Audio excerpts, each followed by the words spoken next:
अस्सलाम वालेकुम। मैथ्स में हमारे पास जो लास्ट वीडियो हमारी गई थी वो पेज नंबर 56 के हवाले से और 57 के हवाले से, लेकिन 57 के अंदर एक टॉपिक था जो मैंने अपनी लास्ट वीडियो में नहीं बताया था आपको, और आज की वीडियो में हम उसे शामिल करेंगे। यूज़ यूनिट रेट का इस्तेमाल किस तरह से किया जाएगा। इसी से रिलेटेड क्वेश्चंस मैंने आपके होमवर्क असाइनमेंट में भी ऐड किए हुए हैं, तो आप ना पेज नंबर ज़रूर मेंशन करें अपनी ट्यूशन की कॉपी में। जब आप ये सारा काम करें तो ऊपर इसी तरह से पेज नंबर ज़रूर लिखा करें, ताकि जो है ये वाज़े तौर पे आपको पता चल जाए कि भाई इस पेज नंबर पे हमने ये टॉपिक्स करने, ठीक है ना। तो हम लोग यूनिट रेट का आगाज़ कर रहे हैं, और यूनिट रेट के अंदर आप देखिएगा कि एक एग्ज़ाम्पल दी हुई है, एग्ज़ाम्पल नंबर 3। मैं यहाँ पे चूँकि ज़ाहिर है हम इतना लॉन्ग वीडियो नहीं बना सकते, तो लिहाजा हम अब वीडियो के अंदर जो है वो आपको क्वेश्चन पढ़ के सुना रही हूँ मैं, लेकिन आपकी बुक के अंदर ये एग्ज़ाम्पल मौजूद है, तो लिहाजा आप सवाल जो है वो अपनी बुक की मदद से लिख लीजिएगा। इसको सॉल्व करने का पैटर्न मैं आपको समझा रही हूँ, ताकि इसकी मदद से जो सवाल मैं आपको एज अ होमवर्क असाइनमेंट भी दूँ तो वो आप मुझे करके दिखाएँगे। एग्ज़ाम्पल है, Olivia bought a 6 container of yogurt. Olivia is a person, उसने ख़रीदे 6 कंटेनर योगर्ट के फॉर $7.68, जिसकी कॉस्ट क्या है $7.68। Right an equation relating the cost C. आपने एक इक्वेशन बनानी है जिसमें उसकी कॉस्ट आपने सी लेनी है, to the number of yogurts y, जबकि नंबर ऑफ़ योगर्ट्स वाई होना चाहिए। यानी यहाँ पे इन्होंने वेरिएबल दे दिया आपको कि सी कॉस्ट को रिप्रेजेंट कर रही है और वाई नंबर ऑफ़ योगर्ट को रिप्रेजेंट करेगा। How much would Olivia pay for 10 yogurt at this same rate. अगर इसी सेम रेट के ऊपर परचेजिंग की जाए तो आप मुझे ये बता दें कि ओलिविया ने जो है वो 10 कंटेनर योगर्ट के, यानी 10 नंबर ऑफ़ योगर्ट जो है वो कितने कॉस्ट में ख़रीदे। सही है, रेट जबकि आपका सेम ही है। तो आपने ना यहाँ पे अब इसको सॉल्व करने का तरीक़ेकार क्या है, बड़ा आसान है। सबसे पहले हम लोग क्या करेंगे, first to find out unit rate. सबसे पहले हम क्या निकालेंगे, यूनिट रेट निकालेंगे। क्या निकालेंगे, यूनिट रेट निकालेंगे। किन दो चीज़ों के दरमियान यहाँ बात हो रही है, कॉस्ट और नंबर ऑफ़ योगर्ट्स। यानी first to find out the unit rate between cost and number of yogurt या कंटेनर ऑफ़ योगर्ट, आपकी मर्ज़ी, आप जो भी लिख लें। नंबर ऑफ़ योगर्ट बोलो, कंटेनर ऑफ़ योगर्ट बोलो, बात एक ही है, ठीक है ना। तो अब इसकी जब यूनिट रेट का मतलब क्या होता है, डिवाइड। जब हम किसी भी चीज़ का यूनिट निकालते हैं ना, तो हम उसको डिवाइड कर रहे होते हैं, छोटे से छोटा। तो यहाँ पर क्या आ जाएगी, कॉस्ट, इसको मेजर में किस में किया गया है, डॉलर्स में, कॉस्ट इन डॉलर्स, और कंटेनर ऑफ़ योगर्ट्स या नंबर ऑफ़ योगर्ट्स, एक ही बात है। सही है, यहाँ आप इनका अमाउंट लिखें। कॉस्ट क्या दी हुई है, मैंने स्टार्टिंग में ही बोला था, $7.68 divided by number of yoghurts कितने हैं हमारे पास, 6।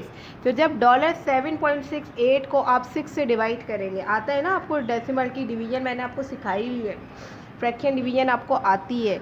सही है, मैं यहाँ भी आपको ऐसी जर्नली बता दूँ, 7.68 और ये 6 1 ज़ा 6, 1 बचा, पॉइंट की जगह पॉइंट, ये सिफर 6 उतार लेंगे, फिर 6 का टेबल यहाँ तक पढ़ेंगे, 16 तो आते ही नहीं है, तो 6 2 ज़ा 12, इस तरह ही आगे बढ़ता चला जाएगा। तो इसका आंसर क्या आ गया, $1.28 पर कंटेनर। यानी जितने भी कंटेनर है ना, उसकी जो इंडिविजुअल कॉस्ट आई है, पर यूनिट कॉस्ट जो आई है वो क्या है, $1.28। सही। अब उसने चूँकि आपसे बोला आपने इक्वेशन तैयार करनी है, तो अब आप इक्वेशन किस तरह से बनाएंगे, क्योंकि उसने बोल दिया कि कॉस्ट कितनी है, $1.28 times the number of container of yogurt. अब आपको अब यहाँ आपने रिप्रेजेंट करना है कि लेट सी दिया हुआ है ना, इसमें सी रिप्रेजेंट कर रहा है कॉस्ट को, वाई रिप्रेजेंट कर रहा है नंबर ऑफ़ योगर्ट्स को। सही है, इसी की मदद से आपने, ये आपके सवाल में गिवन है, आपको सी और वाई से इक्वेशन बनानी है।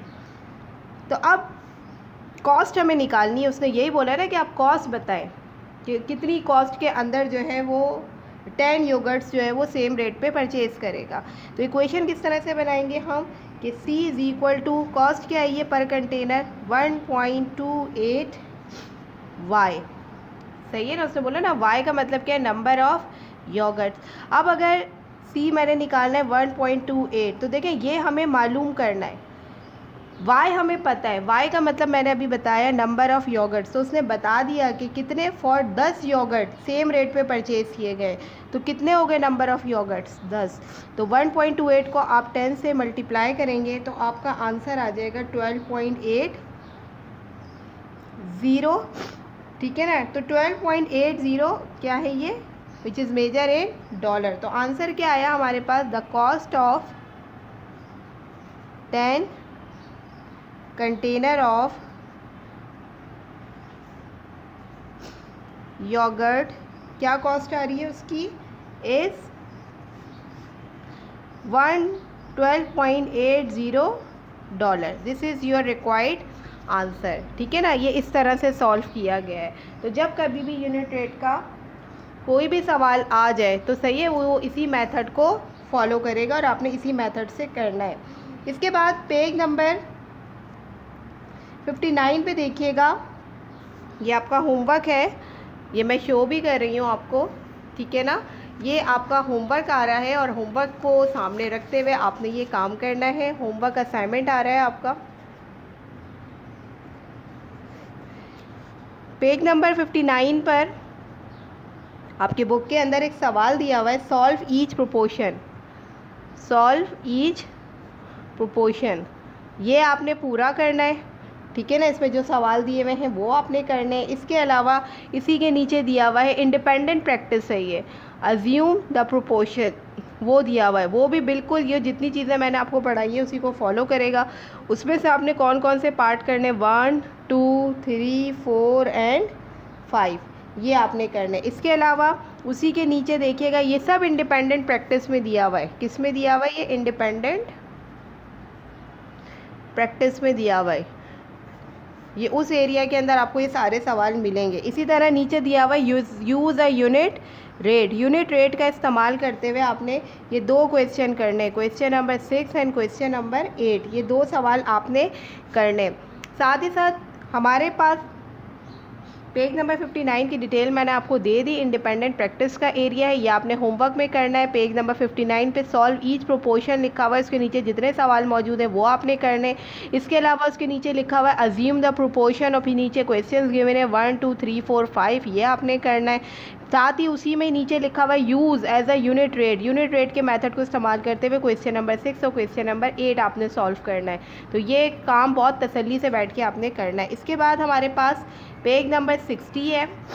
पेज नंबर 60 पे इन्होंने कुछ सवालात दिए हुए हैं, सही है ना। वो आपने जैसे लिखा हुआ है 2/3 इज़ इक्वल टू 18x + 5। अब देखिए इसको सॉल्व करने का तरीक़ेकार क्या है। यहाँ हमारे पास कौन सा वेरिएबल है, x, यानी हमें इसकी वैल्यू निकालनी है।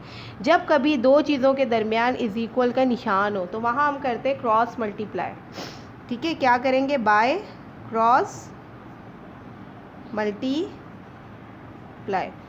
क्रॉस मल्टीप्लाई करेंगे तो किस तरह होगा, 2/3, ठीक है ना, इज़ इक्वल टू 18x + 5। अब क्रॉस मल्टीप्लाई में क्या होता है, इसको इससे और इसको इससे करेंगे तो क्या हो जाएगा, 2x + 5 और 18 × 3। तो 2 को x से मल्टीप्लाई, ये बाहर वाला नंबर पूरे ब्रैकेट से मल्टीप्लाई होगा। तो 2 को x से किया तो 2x, 2 5 ज़ा 10 और 18 को 3 से करें या रफ कॉलम में कर लीजिए, 3 8 ज़ा 24, 3 1 ज़ा 3 4 5 54, ठीक है। अब चूँकि हमें यहाँ पे जो चीज़ मालूम नहीं है ना, x हमें मालूम नहीं है, तो हमें x की वैल्यू निकालनी है। तो 2x ऐसी रहा, 54 अपनी जगह, ये प्लस है। जब हम कोई चीज़ को उल्टा करते हैं ना, इक्वेशन के इस तरफ लाते हैं तो जो प्लस होता है वो माइनस हो जाता है और जो माइनस होता है वो प्लस हो जाता है। तो ये क्या है, +10, यहाँ आके क्या हो जाएगा, -10। Then 2x is equal to 54 में से आप 10 निकाल दीजिए, 44 बचा आपके पास, सही है। अब आप देखें वही वाला, ये पहले आप कर चुके हो। इन दोनों में छोटा क्या है, 2 है, तो दोनों तरफ 2 से डिवाइड कर देंगे। 2 ये 2 कट गया, x बचा खाली, 2 × 2 2 2 ज़ा 4, 2 2 ज़ा 4, x की वैल्यू क्या आ गई, 22, this is your required answer.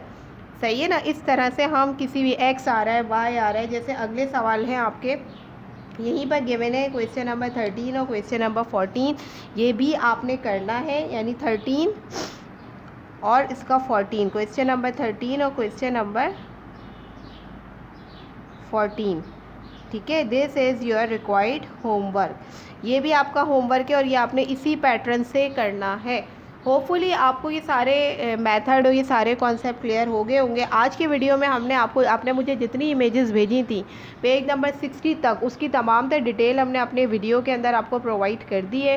Hopefully उससे रिलेटेड जितनी भी इंडिपेंडेंट प्रैक्टिस है और प्रैक्टिस क्वेश्चन है ये भी हमने आपको मेंशन कर दिया। और ये सारा वर्क, ये सारा होमवर्क आपने करना है प्रॉपरली, और पेन से कीजिएगा, क्योंकि पेंसिल से ना आपकी इमेजेस क्लियर नहीं हो पा रहे होते।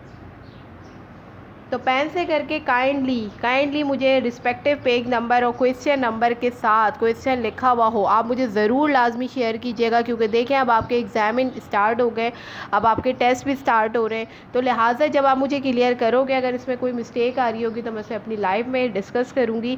तो होपफुली आपको ये सारे कॉन्सेप्ट क्लियर हो गए होंगे। अगर इसमें किसी भी किस्म का कोई मसला आता है किसी सवाल के अंदर, किसी कॉन्सेप्ट के अंदर, ठीक है ना, तो आप उसे अपने पास नोट कर लीजिए। मैं जैसे ही लाइव में आऊँ आपके साथ ज्वाइन करूं तो आप मेरी नॉलेज में लेकर आ जाइए कि टीचर ये वाला पॉइंट मेरा क्लियर नहीं हो रहा, तो मेरी कोशिश होगी कि मैं इसको लाइव में डिस्कस करूं। After all if I have a no time in a live session, so I will arrange the another video so we can solve all the problem which are related to the this lecture.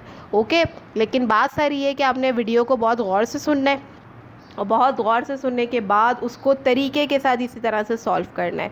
अगर आप solve करेंगे तो hopefully आपको ये question attempt करने में ज़रा बराबर भी प्रॉब्लम नहीं होगा।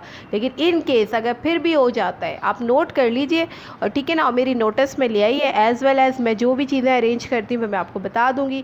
आया मैं लाइव में डिस्कस करूँगी या मैं शायद अगली वीडियो के अंदर आपको उसको डिस्क्राइब कर दूँ। तो होपफुली प्लीज़ ये काम आप मुझे काइंडली फेयर वे में करके दिखा दीजिएगा। नेक्स्ट वीडियो में मुलाकात होगी। जज़ाकल्लाह।